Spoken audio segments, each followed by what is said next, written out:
뉴스에서는 보기 어려운 정치인들의 뒷이야기, 언론 보도 이면의 속사정, 기자들의 입으로 직접 전해드립니다. 불사조 기자단, 경향신문 박순봉 기자, 문화일보 이은지 기자와 함께합니다. 두 분 어서 오십시오. 안녕하세요. 네, 두 분이 팬레터를 받았다고요. 오, 정말 인기 코너로 등극을 했네요. 저도 이런 거 처음 받아보는데요. 네. 청취자분들 오. 감사합니다. 깜짝 놀랐습니다. 어떤 내용인지 뭐 짧게 간단하게 소개해 주실 수 있나요? 저는 아직 못 읽어봤어요, 그냥. 저는 잠깐 읽고 왔는데 네. 좀 과분한 칭찬들이 많이 들어있어서 예. 제 이야기는 없던가요? 죄송합니다. 따로 보내시지 않을까요? 네. 지금 유튜브 댓글로 뭐 욕만 들어오네요. 아유, 살 빼라. 뭐 왜 그러냐. 뭐, 네. 알겠습니다. 제 인생이 그렇죠, 뭐. 자, 지난주에 이은지 기자가 함께 하지 못했는데 바로 이재명 대표 피습이 있었던 그 현장에 있었어요.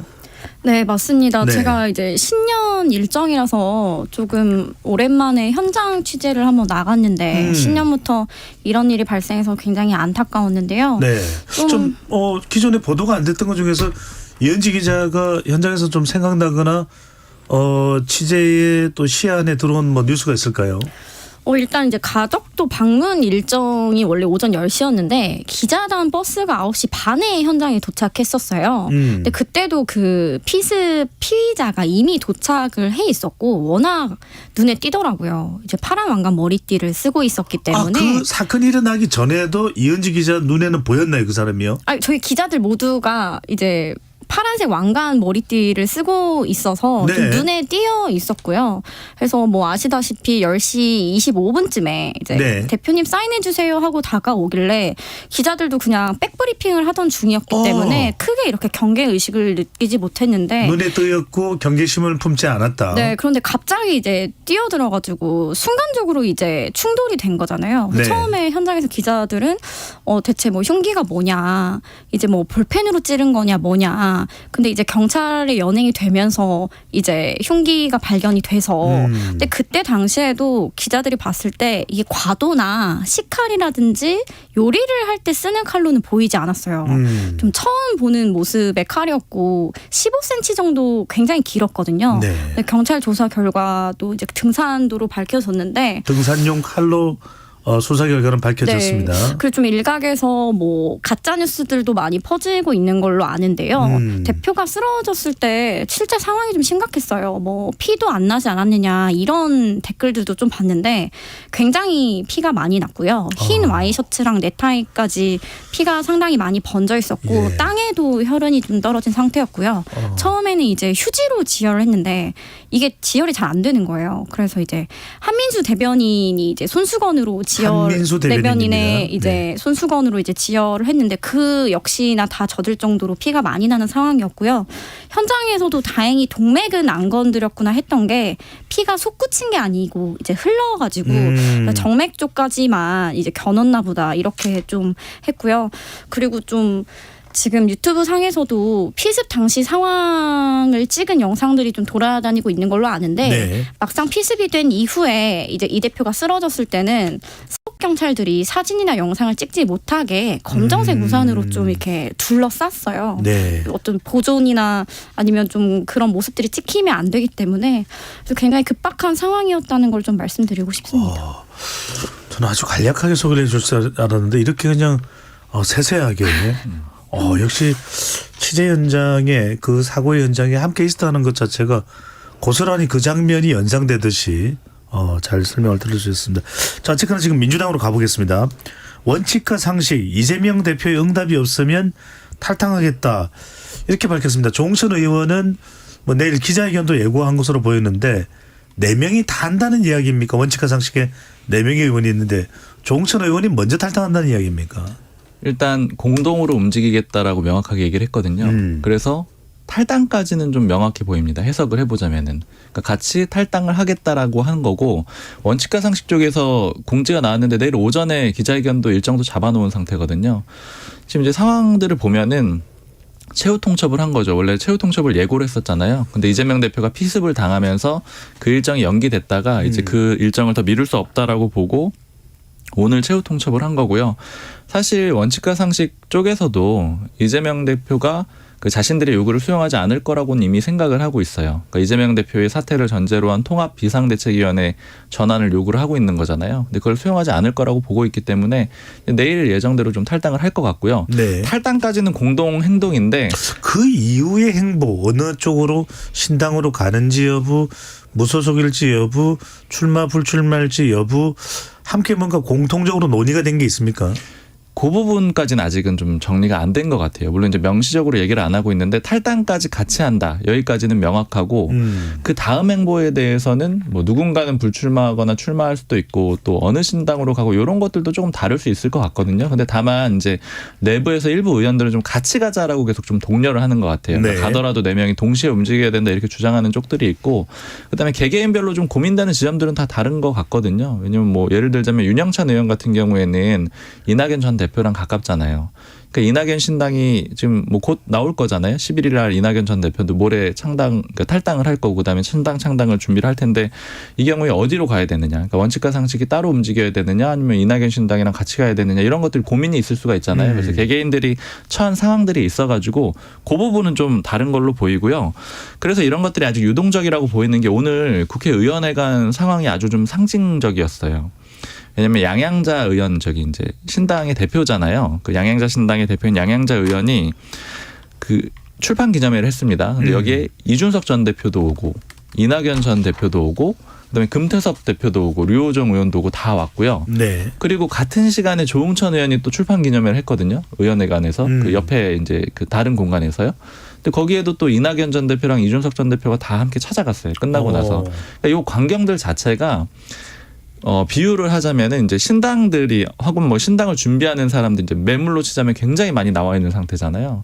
쭉 나와 있고 거기서 서로 인사를 하고 상견례를 하는 그런 그림으로 좀 저는 비유가 되더라고요. 그러니까 이제 여기저기서 인사를 하고 이런 그림이 있고 특히 이준석 전 대표나 이낙연 전 대표 이렇게 축사해주는 내용들 들어보면 굉장히 긍정적으로 아주 좋게 얘기를 해주거든요. 뭐 이준석 전 대표 같은 경우에는 양양자 의원의 그런 과학기술에 대한 그런 얘기들을 들었을 때 뭐 더 보탤 말이 없다라는 그런 취지로 얘기를 하고 개혁신당, 그러니까 이준석 전 대표가 추진하는 신당이랑 양양자 신당은 뭐 같이 할 수밖에 없다 이런 식으로도 표현을 했고요. 그리고 이낙연 전 대표는 본인이 이제 그냥 예전에 있었던 물이라면 새로 흘러 들어오는 물이 뭐 이준석 전 대표랑 류호정 의원, 금태섭 대표 그리고 뭐 양양자 의원이다 이렇게 비유를 하면서 굉장히 띄워주는 얘기들 하고요. 그래서 요 그림들이 지금은 이제 서로 이제 간도 보고 인사도 하고 어떻게 합칠 거냐 이런 것들을 좀 고민하고 있는 그런 과정들이 있습니다. 그렇군요. 현재 이 빅텐트 신당 추진을 도모하고 있는 인물들 간에는 그렇게 나쁜 상황은 아니다. 훈훈한 상황이다. 이 정도로 이제 해석이 가능한데. 네. 아 그리고 하나 좀 더 보탤 게 한 가지가 있는 게 또 이렇게 굉장히 들썩들썩한다라고 볼 수 있는 거의 한 사례인데 정의당에서도 네. 지금 추가 탈당 가능성이 높아요. 그러니까 박원석 전 의원 포함해가지고 정의당의 전현직 당직자들 21명이 있거든요. 이 사람들이 공동으로 오전에 입장문 냈는데 정의당 지도부가 지금 하려는 게 선거연합정당이잖아요. 뭐 녹색당 등이랑 합쳐가지고 선거연합하겠다라는 건데 요거 폐기해라.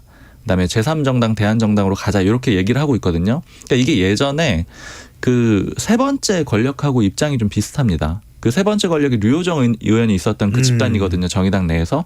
근데 그렇게 가면 안 되고 나와야 된다라고 해서 나와가지고 지금 금태섭 신당이랑 합당을 한 상태예요. 그러니까 요 사람들이 또 추가로 나와가지고 이제 판이 좀 흔들릴 수가 있는 상태고. 근데 이게 왜 따로 하느냐? 왜냐면 얘기는 비슷한 거거든요. 그 세 번째 권력하고요. 그래서 왜 따로 하느냐고 물어봤더니 이제 여기는 좀 관계가 썩 좋지는 않나 봐요. 이전 이미 나갔던 세 번째 권력하고 결이 좀 다른 거예요. 그래서 이쪽은 아마도 금태섭 신당으로 가기는 좀 어려울 것 같고 거기에 이제 좀 싫어하는 기존의 정의당 인사들이 있으니까요. 네. 그래서 원칙과 상식 아니면 이낙연 신당 이런 쪽으로 많이 접촉을 하고 있는 것 같습니다. 알겠습니다. 자, 방금 전에 이야기한 그 이낙연 전 대표가 원래는 이제 이재명 대표 피습이 없었다면 지난주 탈당 및 신당 계획을 이야기했을 가능성이 높은데 오는 목요일입니다. 11일에 탈당 기자회견을 연다고 하는데 좀 더 구체적으로 어떤 이 발표 내용에 담길 사안들 뭐가 될까요? 뭐 신당 계획 어떤 사람들이 참여하는지까지 다 포함이 될까요? 어떨까요?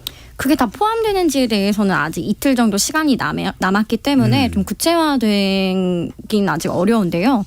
일단 원래 일정보다는 이게 늦춰졌다고 봐야 되겠죠. 원래 4일에 신당 창당 선언을 하기로 한 건데 한 일주일 정도 미뤄진 거예요. 그래서 4일에 이제 이전 대표 측에 좀 물어보니까 이 대표가 좀 피습을 당한 상황에서 정치적 예의를 좀 지켜야 하지 않겠느냐.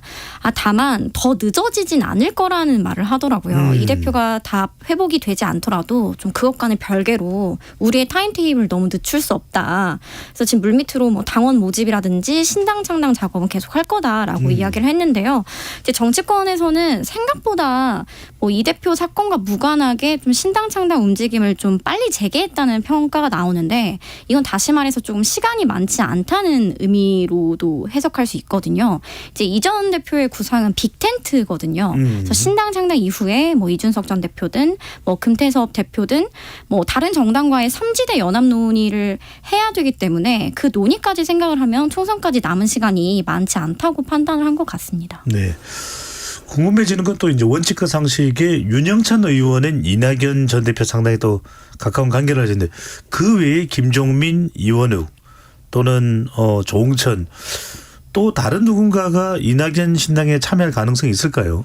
네, 충분히 가능성이 있는 상황이고요. 아까 순봉 기자도 이제 지금 굉장히 분위기도 무르익고 이게 서로 좀 긍정적이란 얘기를 했는데 이석현 전 의원이 이낙연 전 대표 측에서 이제 일을 돕게 됐잖아요. 근데 어제 최근에 라디오에 나와서 원칙과 상식에 우리가 합류하는 그림이 될 수도 있다 이런 이야기를 해요. 그런데 이제 원칙과 상식 김종민 의원 측에도 물어보니까 이낙연 대표 측이 우리로 들어올 수도 있다. 이렇게 가능성을 좀 서로 열어두고 있는데요. 이건 어떻게 보시면 되냐면요. 원칙과 상식은 현역 의원이 4명이나 있어요. 그러네요. 그리고 이낙연 전 대표 측에 지금 현역 의원은 뭐 아직까지 가시화되지는 않았지만 뭐 신경민 의원님이라든지 아니면 전 의원이죠. 네, 신경민 전 의원이나 아니면 추가적으로는 현역 의원이 없어요 지금. 그래서 그런 것들을 고려해서 사실 키를 쥐고 있는 게 원칙과 상식이 될 수밖에 없는 거예요. 그래서 양측 모두 좀 원칙과 상식이 중심이 되거나 아니면 이낙연 전 대표 신당과 이제 함께 뭔가를 만들어가는 시나리오 이 여러 가지 것들이 검토되고 있는데요. 원칙과 상식은 좀 주도권을 가져가려는 신경전을 벌일 수밖에 없을 것 같습니다. 현역 네. 의원 4명이 있기 때문에 그건 굉장히 강점이거든요. 순봉기 기자가 늘 이야기를 했던 게 이준석 그 신당이 가장 중요시 여기는 게 이제 지역구 의원 그래서 3번을 받아서 총선을 치르는 이야기를 많이 했는데요. 그 키를 좀 원칙과 상식이 쥐고 있다 이렇게 보시면 될 것 같습니다. 기여를 뭐를 받느냐 이게 될 텐데 자 일단 이재명 대표가 지금 피습 당해서 이제 병상에 있는 상황이라서 이런 이탈에 대해서 뭔가 직접적인 의견을 들을 수는 없습니다. 하지만 혹시 취재본 결과 이재명 대표와 접촉한 누군가를 통해서 이재명 대표의 반응 지금 민주당 내부의 뭐 최고위원들 비롯해서 지도부들이 이런 이탈에 대한 반응 어떻게 나오고 있습니까?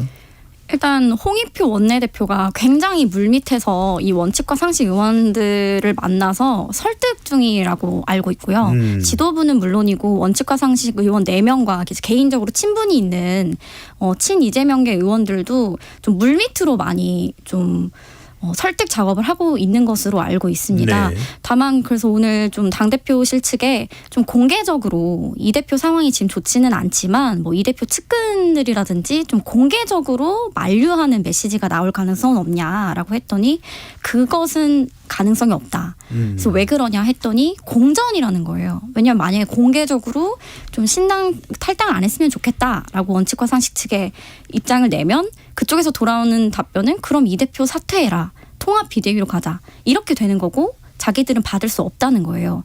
계속 그러면 공전되는 메시지가 주고받아지기 때문에 이 사안은 좀 물밑으로 소통하는 것이 좋다. 그래서 내일 오전 기자회견 전까지도 최선을 다해서 만류할 생각이라고 하더라고요. 네. 그 이게 뭐 비명계 의원한테 이제 들은 이야기인데 그러니까 이제 아까 이은지 기자가 얘기한 대로 그런 식의 이제 대응을 하는데 당 지도부에서는 이제 만류도 하고 이렇게 하곤 하는데 다만 그렇게 좀 적극적으로 안 보인다라고 이렇게 평가를 하더라고요. 그래서 이제 왜 그렇게 보느냐라고 했더니 이제 인식 자체는 제3신당이 그러니까 이제 새롭게 만들어지는 그 정당들이 어디까지 합쳐질지 모르지만 그렇게 파괴력이 강하지 않다라고 보고 있는 것 같다라는 거예요. 그러니까 이재명 대표 쪽이나 주류 쪽의 판단은 기본적으로는 지금 지지층들하고 현재 뭐 조금 안 나올 수도 있는 지지층들까지 잘 끌어내기만 하면은 총선에서 승리를 할 수가 있다. 그러니까 이 대표 체제로 쭉 안정적으로 유지만 해내면은 이길 수가 있다라는 판단을 하고 있다라는 거죠. 그리고 삼신당의 그 영향력이 그렇게 강하지 않을 거다라고 보기 때문에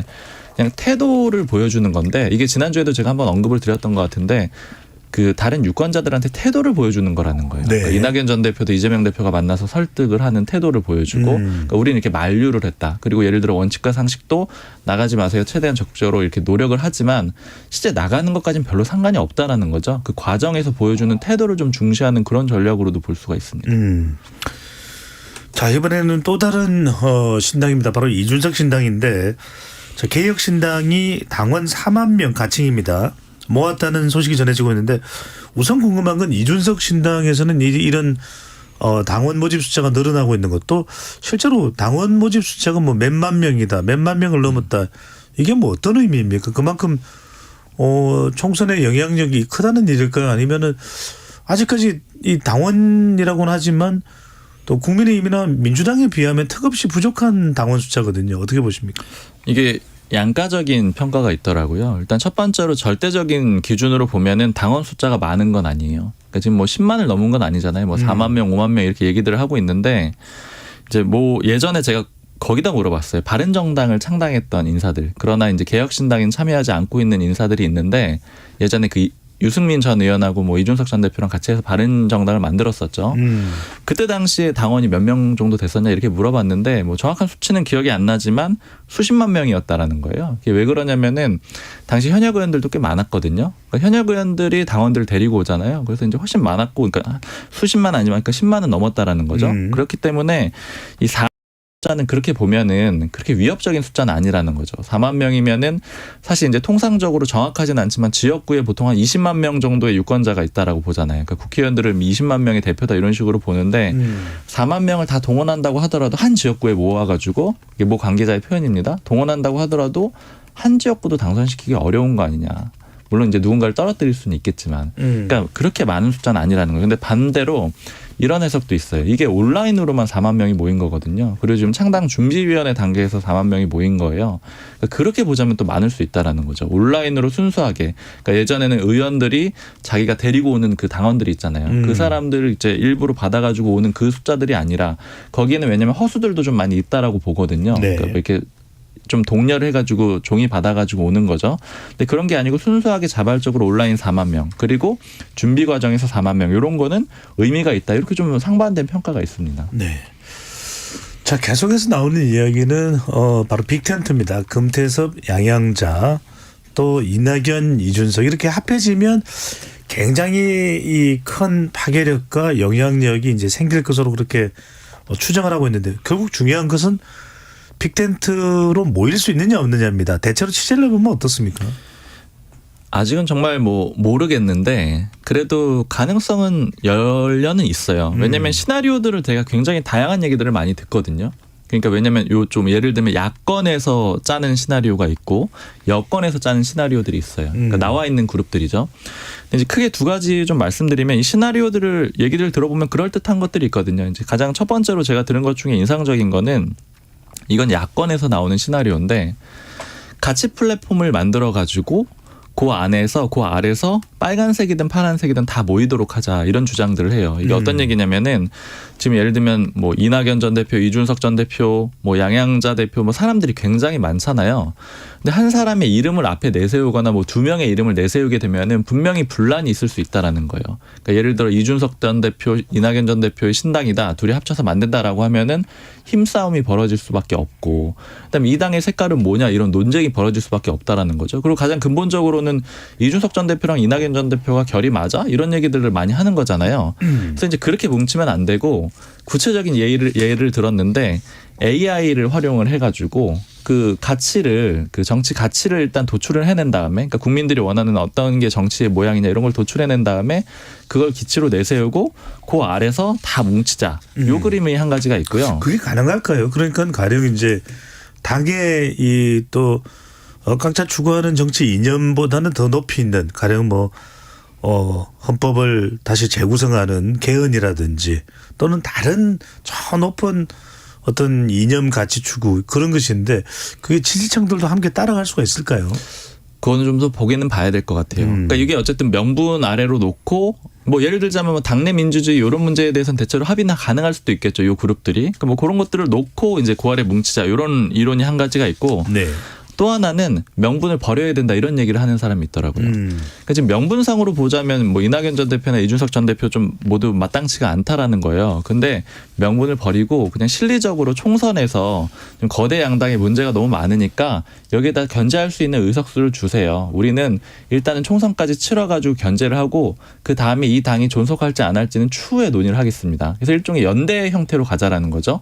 이 연대 형태로 갈 때는 이준석 전 대표, 이낙연 전 대표 딱 두 명의 대장이 뭉쳐가지고 나서가지고 예를 들어 이준석 전 대표는 영남 쪽을 공천을 하고 이낙연 전 대표는 호남 쪽 이런 쪽으로 공천을 하는 식으로 나누고 서로 가치에 대해서도 논쟁을 하면 안 되고 왜냐하면 논의를 할 경우에 싸움이 나고 이제 정리가 안 될 가능성이 높다라는 거죠. 그래서 완전히 실리 목적으로 이렇게 해가지고 합치는 그림이 있다. 이런 두 가지 정도 시나리오가 나오고 있거든요. 근데 어쨌든 이런 시나리오들이 나온다는 것 자체는 다 합쳐야 된다라고 보긴 하는 거예요. 네. 지금 삼신당의 매물로 나온 사람들은 우리 하나만 가지고는 안 된다라는 생각은 다들 갖고 있는 거거든요. 이걸 어떻게든 합쳐야 된다라고 고민을 하는 거고 이게 말씀하신 대로 질문하신 것처럼 어려운 일이잖아요.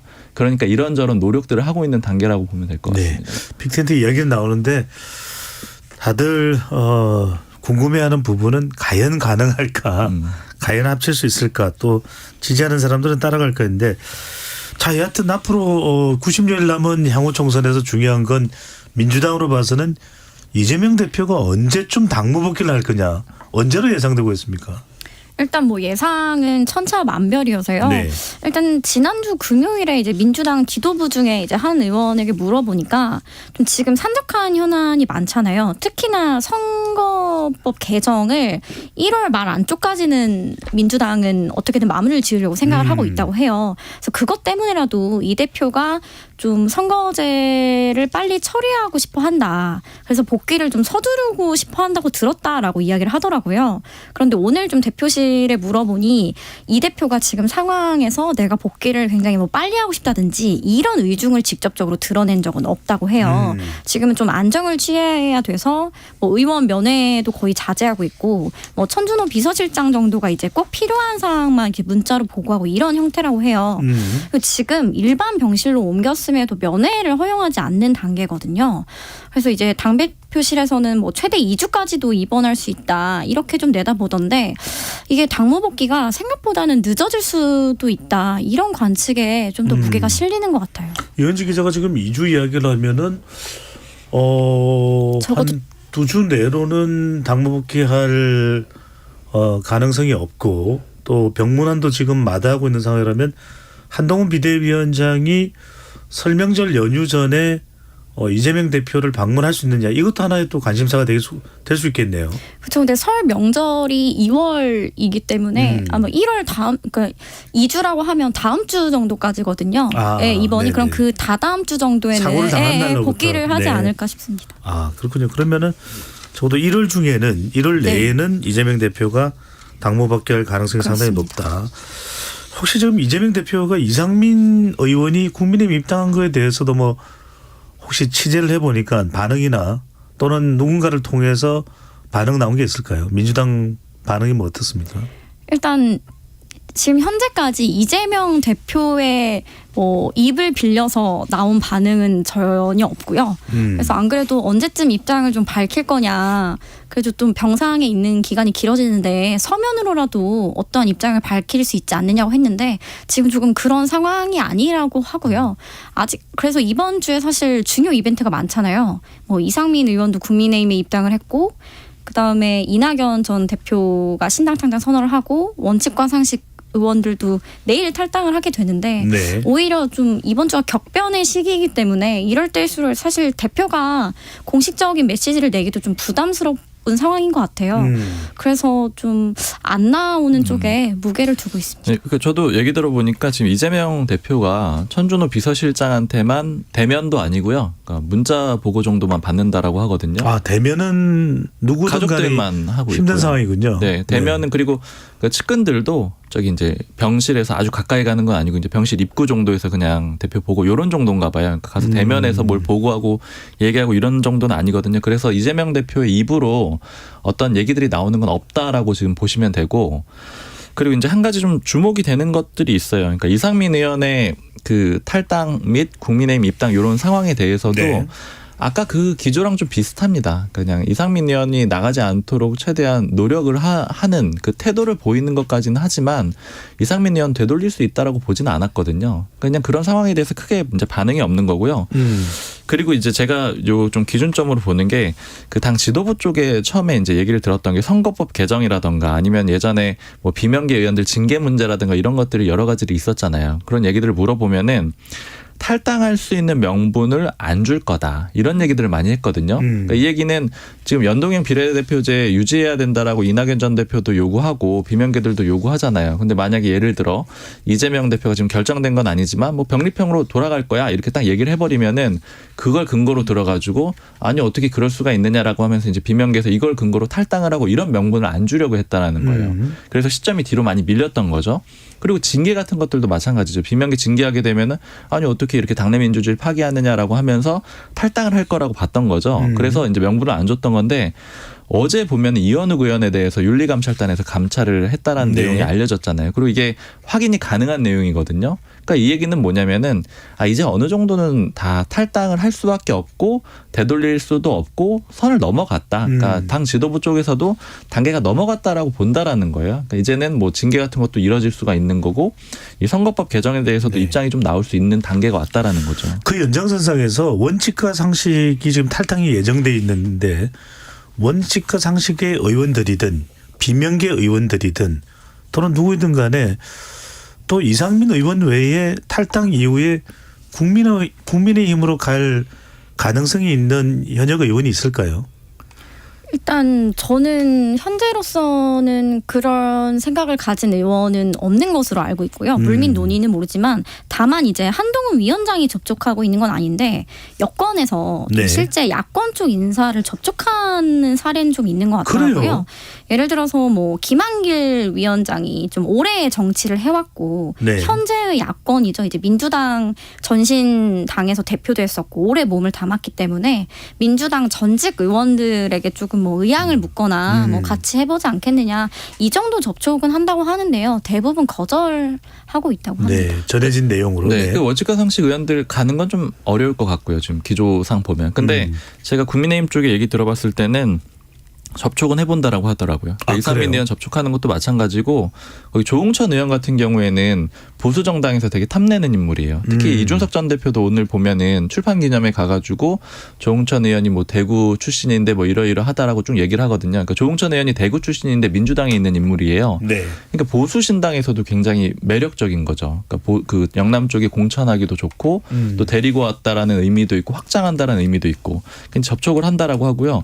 그리고 이상민 의원 이제 입당을 하게 되면서 제가 그 당에다가 좀 분위기 같은 거 이거 어떻게 된 과정이냐 이런 걸 물어봤는데 모 관계자가 이런 해석을 하더라고요. 이게 김한길 국민통합위원장이 그리던 그림이랑 좀 비슷하다. 그러니까 김한길 위원장이 왔을 때, 그러니까 그 윤석열 대통령이랑 합류를 했을 때 예전에 이제 호남 쪽 인사들 일부하고 이렇게 데려와가지고 국민의힘의 기존의 의원들 좀 이렇게 배제하고 이런 그림들 많이 얘기를 했었거든요. 그러니까 그 그림하고 좀 비슷하다라는 거예요. 그래서 마찬가지로 김한길 위원장하고 연이 될 수 있는 사람들에 대한 접촉도 있을 거다. 그러니까 이런 식의 좀 얘기들이 있습니다. 네.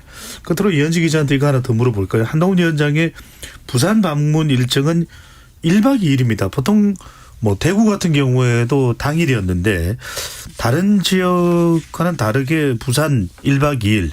최근에 뭐 이재명 대표 비서도 있었고 윤석열 대통령은 지지율도 의식을 했다고 봐야 되고 더 PK 지역에 공들인다는 의미로 봐야 될까요?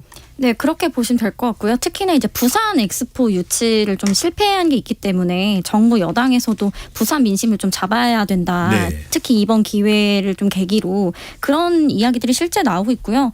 민주당 의원들한테는 좀 반대로 좀 항의 전화가 쇄도한다고 해요. 좀 부산 의원들에게 물어보니까 뭐 주민들이 전화가 와서 뭐 이재명 대표가 이제 부산이 아닌 서울로 가서 수술을 받은 것에 대한 불만 이런 것들이 실제 전화들이 좀 많이 온다고 합니다. 네, 그런 틈새를 한동훈 비대위원장이 부산 방문해서 공략하려고 하는 의미다라고 볼 수 있는데 좀 더 다른 이야기는 또 다음 주 우리가 더 해볼 수 있도록 하겠습니다. 지금까지 불사조 기자단 문화일보 이은지 기자, 경향신문 박순봉 기자 두 분과 함께했습니다. 잘 들었습니다. 감사합니다. 고맙습니다.